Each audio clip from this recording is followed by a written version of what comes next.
Right, Boris, can I ask you what you think about all the protests outside the conference? How are we doing? Boris, can I just ask what you think about all the protests? Boris Johnson, you are scum! 90 disabled people die every single month after being registered fit to work. Why are you smiling, mate? It's not funny. From Telegraph. How do you feel about that, buddy? I get mixed reactions. I get some guys like this guy stood here. He's stood and having a conversation with my friends and like talking it out and stuff. I've had some people laugh me off when I've mentioned deaths of disabled people. I've mentioned cut war, not welfare.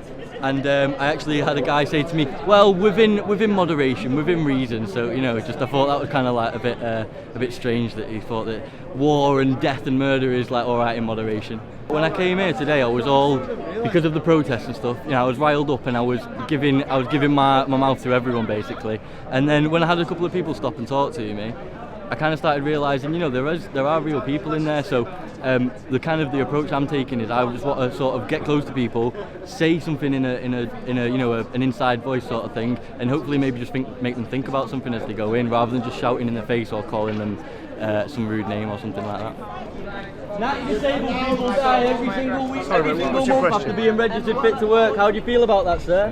How do you feel? Do you feel? Do you have emotions? Excuse me, how do you sleep at night knowing that homeless kids 15 years old dead are on the street?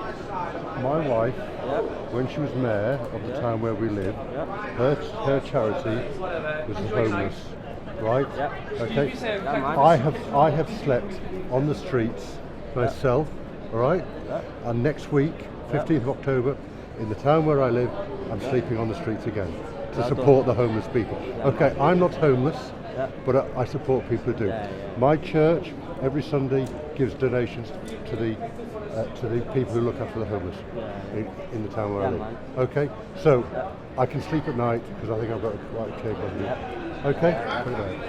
I am not from an upper class family. I'm not from aristocracy. I'm not from the middle class. I went to a state school, and I still understand the power of A, hard work, and B, capitalism.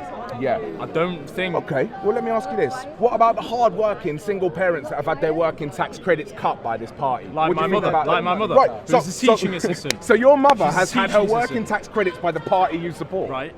Absolutely. And you still stand there and support them? That's disgusting, bruv. That is disgusting. You got no respect for your mother.